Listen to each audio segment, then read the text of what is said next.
بسم الله الرحمن الرحيم. Firman Allah Ta'ala, يا أيها الناس إن كنتم في ريب من البعث فإنا خلقناكم من تراب ثم من نطفة ثم من علقة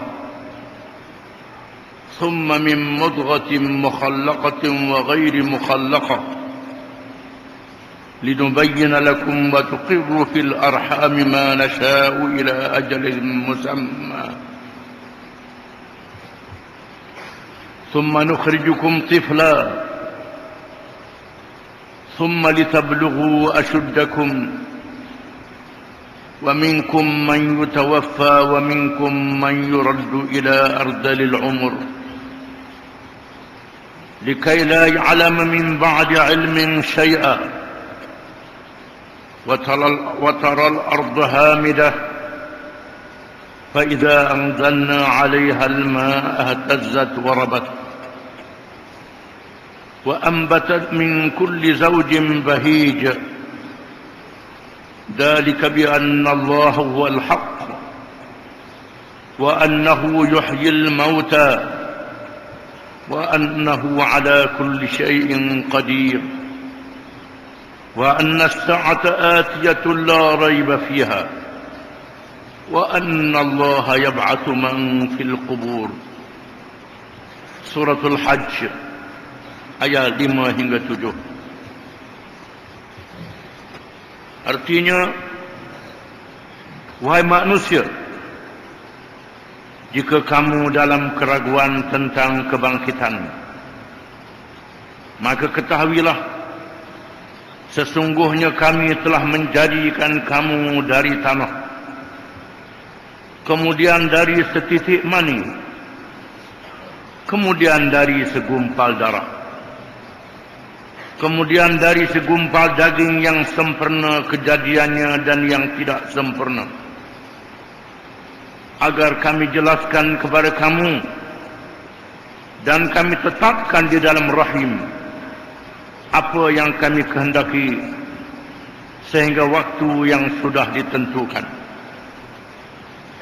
Kemudian kami keluarkan kamu sebagai bayi, kemudian dengan berangsur-angsur kamu sampailah kepada kedewasaan, dan di antara kamu ada yang diwafatkan, yang dimatikan, dan ada pula di antara kamu yang dipanjangkan umurnya sampai nyanyuk, supaya dia tidak mengetahui lagi sesuatu pun yang dahulunya telah diketahuinya. Dan kamu lihat bumi ini kering, kemudian apabila kami telah turunkan air atasnya, hiduplah bumi itu dan suburlah, dan menumbuhkan berbagai-bagai tumbuhan yang indah. Yang demikian itu kerana sesungguhnya Allah dialah yang hak, dan sesungguhnya dialah yang menghidupkan segala yang mati, dan sesungguhnya Allah Maha berkuasa atas segala sesuatu, dan sesungguhnya hari kiamat itu pastilah datang, tidak ada keraguan padanya, dan bahawasanya Allah membangkitkan semua orang di dalam kubur. Ayat ini menjelaskan kepada manusia yang syok berlakunya hari kiamat. Setelah dunia dihancurkan, dileburkan, dibinasakan, berlakunya bencana yang dahsyat, yang tidak ada tolak banding, dan bencana ini diakui akan berlakunya oleh ahli-ahli sains di zaman moden. Dengan kajian menggunakan alat-alat, baru melihat perubahan cuaca perubahan muka bumi dan laut, perubahan musim, dan peredaran bintang cakrawala, semuanya mengaku akan berlakunya kiamat yang dahsyat. Setelah berlakunya kiamat, Allah Ta'ala mengadakan satu alam yang lain yang dinamakan alam akhirat. Dibangkitkan semua.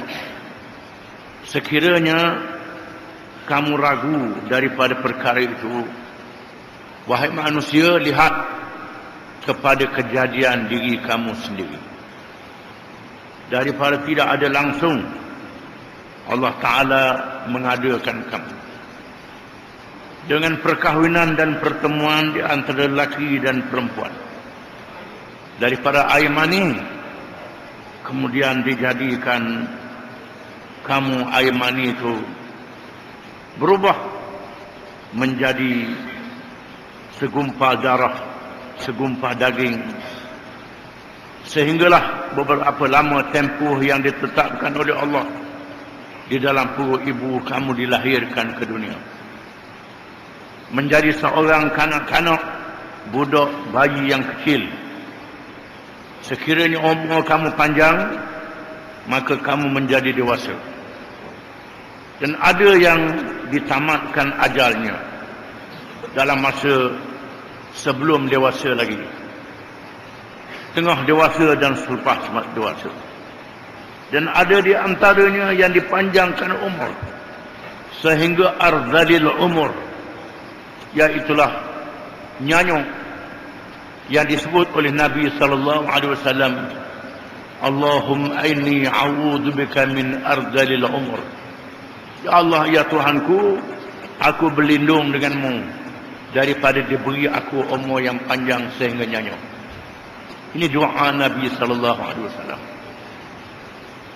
Walaupun demikian, ada yang umur panjang sehingga nyanyuk. Wa man nu'ammirhu nunakkishu fil khalqi afala ya'qilun, dalam surah Yasin. Dan sesiapa yang kami umurkan dia, panjangkan umurnya, kami balikkan dia semula menjadi tidak tahu apa sedikit pun. Adakah mereka tidak berakal? Tuhan tanya. Itu dalam surah Yasin yang kebanyakan kita baca belaka. Surah Yasin. Disebut dipanjangkan umur sehingga tak tahu apa. Adakah kamu berakal? Mu nak gagah di mana? Kemudian Allah Ta'ala suruh kita melihat kejadian alam sekeliling yang paling dekat dengan kita, iaitulah tanah tempat kita berpijak. Bila berlakunya kemarau yang panjang kering, rumputnya kering, dan ada yang hangus terbakar. Setelah turunnya hujan, maka tumbuh balik. Itulah dia kuasa Allah yang maha berkuasa, yang menciptakan manusia daripada tidak ada kepada ada, kemudian dimatikan dan menghidupkan semula. Oleh kerana itu, percayalah bahawa hari kiamat itu pasti berlaku. Tidak syak lagi. Dan percayalah bahawa mereka yang mati dalam kubur yang hancur lebur itu akan dihidupkan semula. Firman Allah Ta'ala, ma ashhadtuhum khalqas samawati wal ard wala khalqa anfusihim wama kuntum muttakhidal mudillin aduda. Suratul Kahfi ayat 51. Artinya, aku tidak jadikan mereka saksi atas kejadian langit dan bumi, dan tidak juga atas kejadian diri-diri mereka, dan aku tidak jadikan penyesat-penyesat sebagai penolong-penolong. Aku tidak jadikan orang yang sesat sebagai penolong bagi menegakkan agama aku. Hanya orang yang aku beri hidayah sahaja, yang aku beri petunjuk sahaja, yang berhak menegakkan agama aku. Orang yang sesat tetap cakaplah bohong saja, dia tidak menegakkan agama. Hanya mereka yang dipilih oleh Allah, orang yang tak diberi hidayah, dia tidak akan menjadi penegak kepada agama. Cakaplah dia buat masjid ke dia buat apa, dia buat macam-macam, itu tidak dipilih oleh Allah Ta'ala. Ingat, hanya mereka yang diberi hidayah oleh Allah Subhanahu wa Ta'ala. Firman Allah Ta'ala, وَلَقَدْ خَلَقْنَا السَّمَاوَاتِ وَالْأَرْضَ وَمَا بَيْنَهُمَا فِي سِتَّةِ أَيَّامٍ وَمَا مَسَّنَا مِنْ لُغُوبٍ. Surah Qaf ayat 38. Artinya, dan sesungguhnya kami telah mencipta langit dan bumi dan apa yang ada di antara keduanya dalam 6 hari, dan kami sedikit pun tidak ditimpa keletihan. Allah Ta'ala yang menjadikan segala langit, bumi dan langit yang ada di atasnya, yang besarnya kita tak mampu nak ukur, tak mampu nak kira. Allah Ta'ala menjadikan itu semua dalam masa 6 hari saja, dan Allah Ta'ala tidak letih sedikit pun. Firman Allah Ta'ala, وَهُوَ الَّذِي مَرَجَ الْبَحْرَيْنِ هَذَا عَذْبٌ فُرَاتٌ وَهَذَا مِلْحٌ أُجَاجٌ وَجَعَلَ بَيْنَهُمَا بَرْزَخًا وَحِجْرًا مَحْجُورًا وَهُوَ الَّذِي خَلَقَ مِنَ الْمَاءِ بَشَرًا فَجَعَلَهُ نَسَبًا وَصِهْرًا وَكَانَ رَبُّكَ قَدِيرًا. Suratul Furqan ayat 53 hingga 54.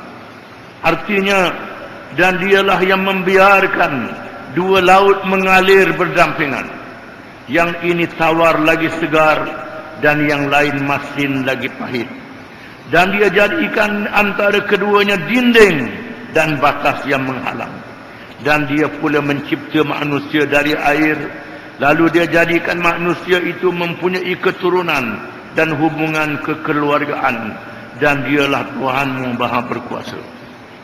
Allah Ta'ala menjadikan laut yang luas, yang kamu lihat sayu mata memandang. Laut itu ada yang air masin, dan di sana ada kawasan air tawar, dan Allah Ta'ala jadi bertemu di antara kedua ini, dan Allah jadikan sempadan di antara air masin dan air tawar dengan kekuasaannya. Laut yang luas, macam mana nak sekat masin dia masuk dalam kawasan air tawar, bagaimana nak sekat mat tawar masuk dalam kawasan air masin. Begitulah Allah Ta'ala jadikan manusia berzuriat keturunan. Daripada Adam, Hawa dijadikan ribu-ribu juta manusia, dilahirkan keturunan, kemudian melalui hubungan kekeluargaan. Bukan saja keturunan, kekeluargaan. Suami dan isteri, anak dan menantu, mertua, besan, dan seterusnya, yang menjalinkan hubungan secara keturunan dan secara keluarga. Allah Ta'ala mengatur itu semua. Firman Allah Ta'ala, Alam tara anna Allah yusji sahaban thumma yu'allifu bainahu thumma yaj'aluhu rukama fatara al-wadqa yakhruju min khilalihi wa yunazzilu min as-sama'i min jibalin fiha min baradin fayusibu bihi man yasha wa yasrifuhu amman yasha yakadu sana barqihi yadhhabu bil absar yuqallibu Allahu al-layla wan nahar inna fi dhalika la'ibratan liulil absar wallahu khalaqa kulla dabbatin mimma faminhum man yamshi ala batnihi wa minhum man yamshi ala rijlayn wa minhum man yamshi ala arba' yakhluqu Allahu ma yasha inna Allah ala kulli syai'in qadir.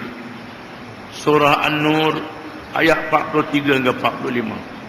Artinya, tidakkah kamu melihat bahawa Allah mengarah awan, kemudian mengumpulkan antara bahagian-bahagiannya, kemudian menjadikan bertindih-tindih, maka kelihatanlah olim hujan keluar dari celah-celahnya, dan Allah juga menurunkan butir-butirnya air beku dari langit, yaitu dari gumpalan-gumpalan awan seperti gunung-gunung, maka ditimpakannya butir-butirnya itu kepada sesiapa yang dikehendakinya, dan dipalingkannya dari sesiapa yang dikehendakinya.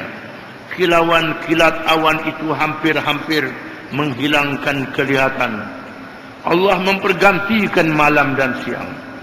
Sesungguhnya yang demikian itu terdapat pelajaran yang besar bagi orang-orang yang mempunyai penglihatan. Dan Allah telah mencipta semua jenis haiwan dari air. Maka sebahagian dari haiwan itu ada yang berjalan di atas perutnya, ada yang berjalan di atas perutnya, dan sebahagian berjalan dengan 2 kaki, dengan sebahagian yang lain berjalan dengan 4 kaki. Allah mencipta apa yang dikehendakinya. Sesungguhnya Allah Maha Kuasa atas segala sesuatu. Seterusnya dinyatakan awan yang berarak di langit. Tiap-tiap satu awan itu sebesar gunung ganang dan bukit bukau. Sebesar negara. Terkandung di dalamnya air dan air beku yang tergantung di antara langit dan bumi, yang bergerak dengan perintah daripada Allah Subhanahu wa taala.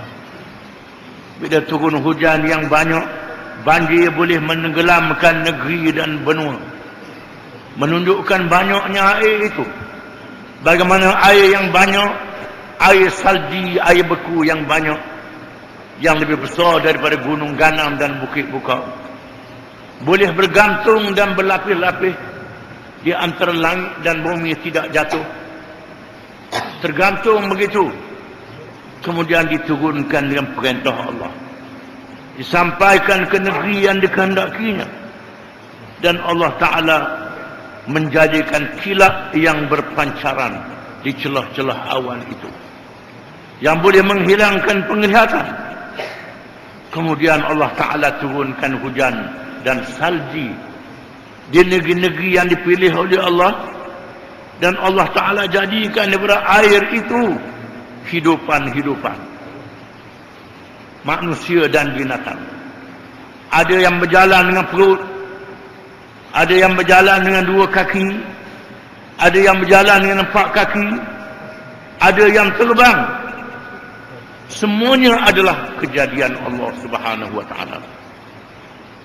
Dan ayat-ayat yang lain menjadi dalil kudrat Allah Subhanahu wa taala. Semua ayat itu dan banyak lagi ayat-ayat yang lain menjadi dalil kudrah Allah Subhanahu wa taala yang maha agung.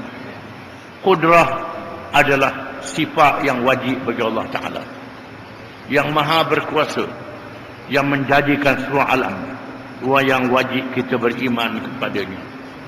Salah satu daripadanya ialah kuasa Allah Ta'ala. Manusia, makhluk tidak ada kuasa sedikit pun, kecuali kelebihan yang Allah Ta'ala beri mengikut qadar masing-masing. Kuasanya hanya milik Allah Subhanahu wa Ta'ala sahaja. Wallahu a'lam.